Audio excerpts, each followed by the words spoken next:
ঠিক বিচার তো অভয়া পায়নি, এটা হাফ বিচার। বাকি যাদেরকে মমতা ব্যানার্জি এবং তার সরকার বাঁচাবার চেষ্টা করেছে, যে কারণে তথ্য নষ্ট করা হয়েছে, সঞ্জয় রায়ের জন্য তো তথ্য নষ্ট করা হয়নি, সঞ্জয় রায়ের জন্য তো 6টার পরে পোস্টমর্টম হয়নি, সঞ্জয় রায়ের জন্য তো মানে শ্মশানে দুটো বডি পড়েছিল, তাদেরকে সরিয়ে তড়িঘড়ি করে পোড়ানো, সঞ্জয় রায়কে বাঁচানোর জন্য তো হয়নি। সিবিআই বলেছে টালা থানাতে কনস্পিরেসিটা হয়েছে, প্ল্যানিংটা হয়েছে, টালা থানার ওসি এবং বাকিরা মিলে করেছে। সঞ্জয় রায়কে বাঁচানোর জন্য করেছে, সিভিক ভলেন্টিয়ারকে বাঁচাবার জন্য।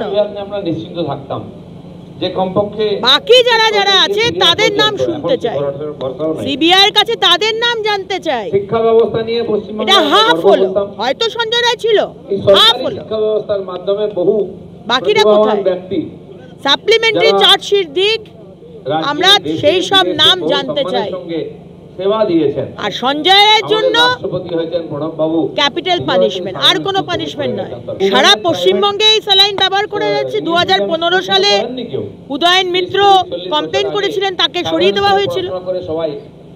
বকরামপুরে, মেদিনীপুরে ডিসেম্বর মাসের প্রথমে কমপ্লেন করা হয়েছে। ডাক্তারবাবুরা বলছে বাইরে থেকে স্যালাইন কিনে নিয়ে আসো, হাসপাতালে স্যালাইন ইউজ করো না। কেন? আর তারপর মুখ্যমন্ত্রী ভাবছেন যে বাংলাদেশের ইস্যু ঘুরিয়ে দেব, ভুয়ো স্যালাইনের ইস্যু, ভুয়ো স্যালাইনে মানুষ মরছে, সেই ইস্যু ঘুরিয়ে দেব, সব ইস্যু ঘুরিয়ে দেব। এটা তো হতে পারে না। ডাক্তারদের অ্যারেস্ট করিয়ে, ডাক্তারদের কেস দিয়ে। আজকে অভয়ার জন্য ডাক্তাররা যে আন্দোলনটা করেছে তার রিভেঞ্জ মুখ্যমন্ত্রী নিচ্ছেন। আমরা এটা হতে দেব না। আজকে সাধারণ মানুষ জেগে উঠেছে। আমি কখনোই বলবো না যে হাতে আইন নেওয়া, আমি কখনোই সেটাকে সাপোর্ট করি না, কিন্তু করবেটা কি মানুষ? কারোর তো সুরক্ষা নেই, আপনার নেই, আমার নেই, কারোর নেই। যে কোনো সময় যে কাউকে মেরে দেবে। মানুষ জেগে উঠছে, প্রতিশোধ নিচ্ছে পুলিশের ওপরে।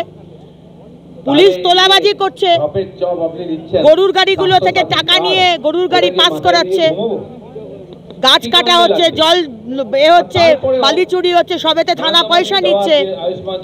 আর পশ্চিমবঙ্গে জঙ্গিরা আস্তানা গাড়ছে, সেটা দেখা তাদের সময় নেই, এখন পয়সা খেতে ব্যস্ত পুলিশ। মুর্শিদাবাদের মুসলমানকে বলছেন হিন্দুদের প্রোটেকশন দিতে, আর সারা পশ্চিমবঙ্গে হিন্দুদের কোণঠাসা করছেন। হিন্দুদের বলছে কচুকাটা করে ভাগীরথীতে ভাসিয়ে দেবে, তো তাদেরকে প্রোটেকশন কে দেবে? আপনি তুষ্টিকরণের রাজনীতি করবেন আর মুর্শিদাবাদে গিয়ে জ্ঞান দেবেন? আপনার মেয়র সাহেব, আপনার মন্ত্রী, উনি বলছেন 50%-এর বেশি লোক উর্দু পড়বে, উর্দু স্পিকিং হবে। উনি বলছেন মিনি পাকিস্তান, উনি বলছেন দাওয়াতে ইসলাম। হ্যাঁ, তার বদলে আপনি কি করছেন? আর ওখানে গিয়ে আপনি জ্ঞান দিচ্ছেন মুসলিমদের। আপনি ওখানে গিয়ে বলুন যে সব মানে আমাদের মাদ্রাসা যেগুলো সরকারের পারমিশন ছাড়া, অনুমোদন ছাড়া হয়েছে, যেখানে অ্যান্টি ইন্ডিয়ার মানে শিক্ষা দেওয়া হচ্ছে, ভারতবর্ষের বিদ্বেষ ছড়ানো হচ্ছে ভারতবর্ষের এগেনস্টে, সেগুলোকে বন্ধ করার আপনি আদেশ দিন, তাহলে বুঝবো। লাগাবার যারা চেষ্টা করছে বর্ডারে, ওই তার এগেনস্টে তো আপনি একটা স্টেটমেন্ট দিলেন না। যখন বিএসএফ কে কাঁটাতারের বেড়া লাগাতে দিচ্ছিল না, তখন তো একবারও কোনো স্টেটমেন্ট দেননি। আজকে বলা হচ্ছে, আজকে আপনার মন্ত্রী ফিরহাদ হাকিমা তারা আজকে তাদের হয়ে কথা বলছে যে আজকে বিজেপি এ করা বিদ্বেষ, অশান্ত করার চেষ্টা করছে। এগুলো বলে লাভ নেই। আজকে আপনি যা যা ইনস্টিটিউশন যেটা দেশকে রক্ষা করে, দেশের, আপনি তার এগেইনস্টে গিয়ে কথা বলেন।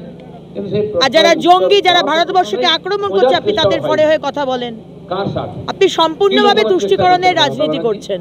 এগুলো মুখ্যমন্ত্রী দেখছেন না, কারণ উনি তুষ্টিকরণের রাজনীতি করেন। উনি দেখছেন বাংলার মানুষ, হিন্দু হোক আর মুসলমান হোক, তারা তো আর ওনাকে ভোট দেবে না। উনি যা ঠকিয়েছেন মানুষকে, এখন ওনার ভরসা হচ্ছে মোহাম্মদ ইউনূসের জঙ্গি আর মোহাম্মদ ইউনূসের অনুপ্রবেশকারী। মমতা ব্যানার্জির এখন তাদের উপরে ভরসা। আজকে তারা এসে পশ্চিমবঙ্গে ঢুকে আধার কার্ড ভোটার কার্ড বানিয়ে দিচ্ছে মুখ্যমন্ত্রীর জনপ্রতিনিধিরা, টিএমসির জনপ্রতিনিধিরা, আর তারাই আজকে সাহায্য করছে এই চুরিগুলো করতে আমরা দেখতাম মালদার। দুপুরে গুলি চলছে।